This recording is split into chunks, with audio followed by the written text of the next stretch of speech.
Yes. Very good morning to all of you. Today's topic is Bohr's model of atom.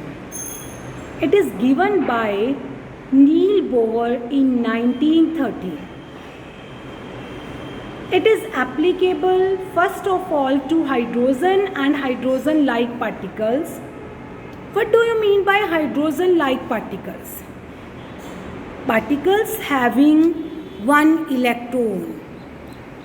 For example, helium 1 positive, lithium 2 positive, helium 1 positive and lithium 2 positive have one electron like hydrogen.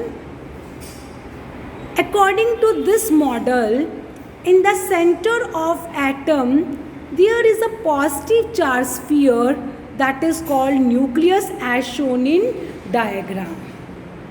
It is clear from this diagram. In the center of atom there is nucleus. Next point is, around nucleus there is large number of orbits, circular path in which electron revolve around the nucleus. It means around nucleus there is a large number of circular paths. These paths are called energy level, shells and orbits or stationary states.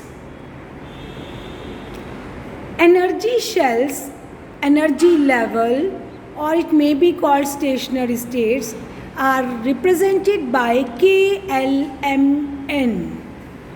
For these, n value is 1, 2, 3, 4. For K, n value is 1, L, 2, M, 3 and N, 4. Next point is, that is very important from numerical point of view.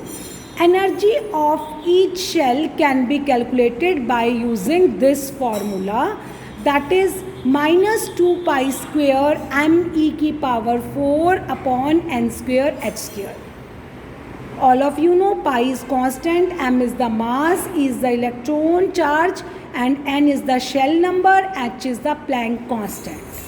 Its value comes out for one atom is 2.18 into 10 की raise power minus 18 joule per atom upon n square, that is joule per atom, or it may be written as kilogram meter square second inverse square per atom.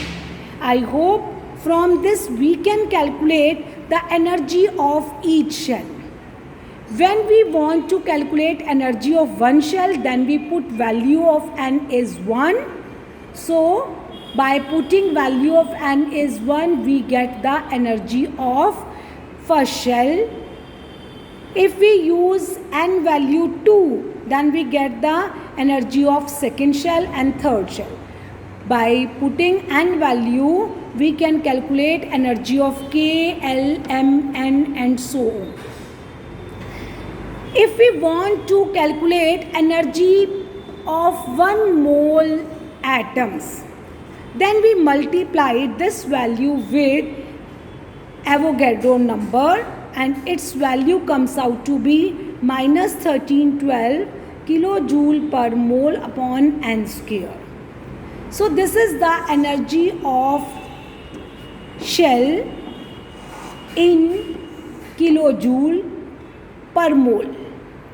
So from this formula, now we calculate the energy of KLMN shell. From this we have find that as the shell number increase, energy increase, so energy of n shell is more than m, m is more than l, l is more than k. Electron revolve around nucleus in those orbits which have fixed value of energy. These orbit, these shells, these have fixed value of energy. They are also called stationary orbits. As I have already explained you that electrons are present only in those orbits which have fixed value of energy. These are called energy level, shells and stationary states, and they are represented by K, L, M, N. Now next point is angular momentum of electron is a whole number multiple of h upon 2 pi.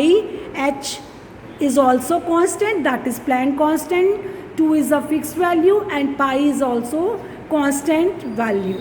So angular momentum of electron can be calculated by using this formula nh upon 2 pi.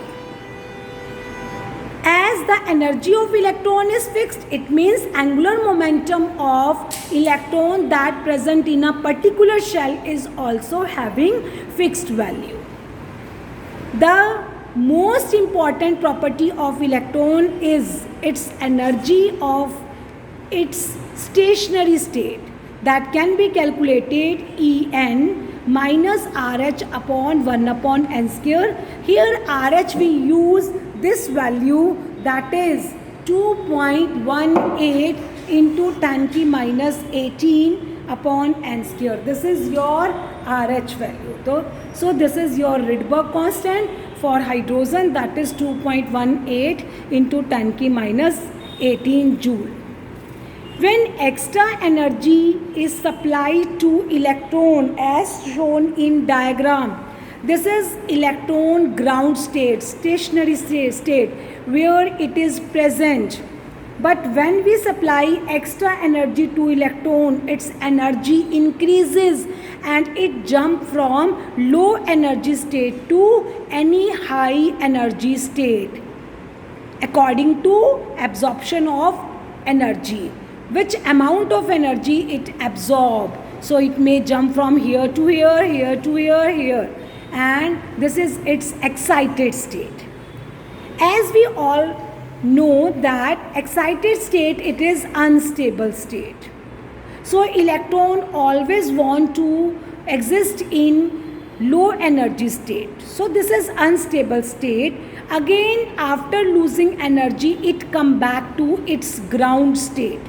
The amount of energy released is equal to E2 minus E1, where E2 is the energy of excited state and E1 is the energy of ground state. E2 minus E1, that is the energy difference, that is the amount of energy released when electron jump from excited to ground state, and it is the same amount of energy that it absorbs when it jump from ground state to excited state. So this is the points which define the Bohr's model. First of all, in atom center there is a nucleus. Around nucleus large number of shells present in which electrons move. Electron move only in those orbits which have fixed value of energy. That's why they are known as stationary state, energy shells, levels or shells. They are represented by K, L, M, N. Energy of each shell is given by minus 2.18 into 10 ki raised power minus 18 upon n square kilogram meter square second inverse square. That is the per atom. That is the energy of atom. But when we want to convert its mole, then multiplied by with Avogadro number, and its value is minus 1312 upon n square kilojoule per mole. Energy of K shell is less than L, L is less than M, and M is less than N. Electrons revolve only in those orbits which have fixed value of energy. They also show fixed value of angular momentum, and angular momentum is integral multiple of h upon 2 pi. As electron remain in the same shell, it never lose or absorb energy, it continuously move. But as the electron supply extra energy, then it absorb energy and it jump from ground state to excited state. As we know that excited state is unstable, again it come back to ground state by losing energy, and amount of energy released by electron can be calculated by this formula. So I hope all of you understand what the concept given by Niels Bohr to explain model of atom. Now in next video we will discuss about limitations and advantages of Bohr's model and why electrons show negative energy value. Thank you.